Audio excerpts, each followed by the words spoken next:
Hey guys, one more thing. I wanted to add something to the end of this video that I needed to emphasize more, and that is that, if nothing else really sticks with you for now, like talking to Dan Alexander or growing our own food or getting off of money and computing technology, then what the thing I want to emphasize the most to people is let's just get involved in children's lives more. Like, I need to be doing this more. I know for a fact, but when I'm out in the world, I try to interact with them as much as possible. And I have kids, my friends' kids in my own life that I hope to, involve in just be in their lives. Like, just be in their lives in a healthy way. The healthiest way we can be in their lives is by, really being someone who cares about them, but then in a practical way, like teaching them how to grow their own food and teaching them how to care about the animals, like the creatures lesser than them, and how to care about nature, and those things all go together. And it really, I guess I'm not emphasizing like being in children's lives enough, but I watched Matilda last night with my friend, and that's one of my favorite movies. I don't know if you guys have seen that. It's based on the Roald Dahl book, and it's about this little girl who has like basically superpowers, and she can move stuff with her mind. Spoiler alert, sorry. But you should watch it at any rate, because it's all about like how her parents don't want her. Like, they completely ignore her. They're totally distracted and fixated on money, material things, and TV. So the screens again, like, and then the other, abusive adult character is the principal of the school that she starts going to, named Miss Trunchbull. And it's a great movie. I mean, it's well worth it, even if I'm sort of ruining the plot or whatever. But I just kept thinking, like, this is really like when movies like that are made. And of course Miss Trunchbull is like this huge lady. She's all about like being big and strong, and she is constantly calling children like maggots, and like she hates children, and she doesn't even, but she's the principal of this school. And so the problem is that like no one stands up to her.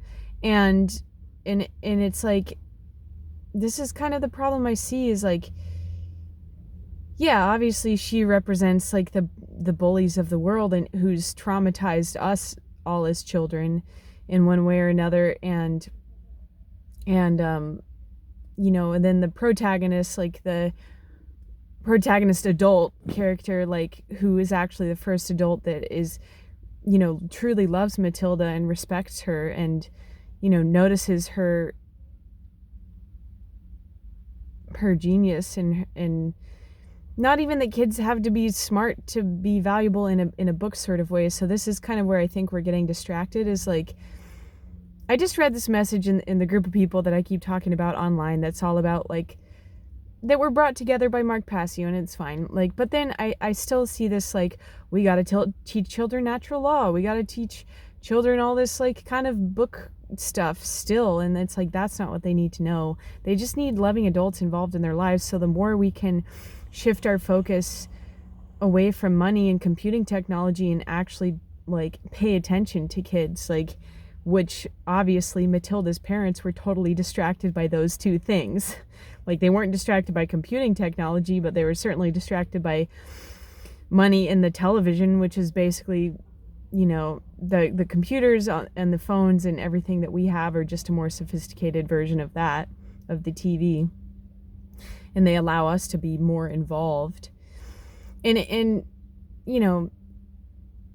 this guy in this group, which was really cool, he made this big apology to this woman that he kind of lashed out at, and I really appreciated reading it. And then he was talking about how important it is to be a positive influence in children's lives, and I'm like, well, that I think we're overcomplicating that, to be honest. Like, everyone, if anyone knows about Mark Passio, they're gonna know about the whole like teaching them natural law, learning about the trivium, like, and it's like, they don't need to know that.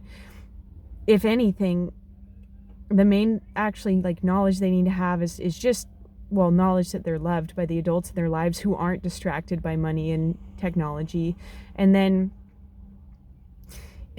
after that, they need to build the connection with nature, and in a practical way, like, they need to learn how to grow their own food so they can be self-sufficient, so they can put really life-giving food into their bodies, like themselves, and become independent, you know.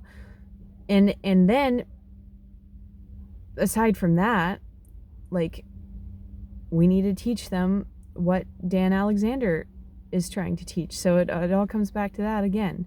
So I mean, it really, you guys aren't going to want to hear this, but it is really not important to me at all to teach children anything about what Mark Passio has researched or put out into the world. I'm not saying I'm not grateful for him. I think he's given a great message to the adults that we need to rally together, but like, what could be more basic and heartfelt and true than teaching them about the letters and numbers and how they communicate, how they use their words, how they connect with themselves and with the world, in nature, in their communities, in a deeper way. Like, that's what Dan can teach us. And so if we were to talk to Dan and help him and help each other figure out ways to teach what he has to teach children. Like, I told this little girl in the store the other day, I was like, did you know that she was reading the prices, and I was like, did you know that all the letters have numbers? And she was like, and I was like, yeah,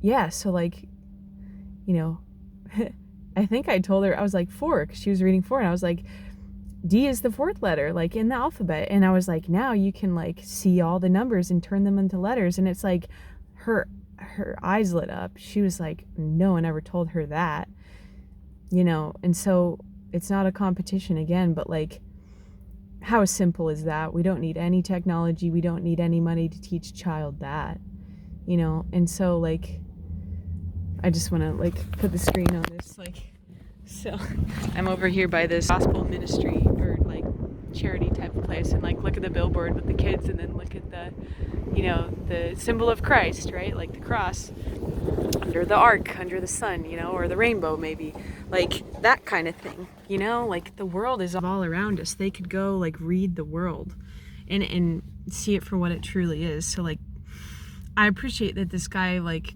called himself out and was like, that's not a good way. And you know what, that kind of interaction would happen way faster if we were actually together in person, or if we were just like talking to each other on the phone, which I want to create, you know. So anyway, thanks for listening. It's all about the kids.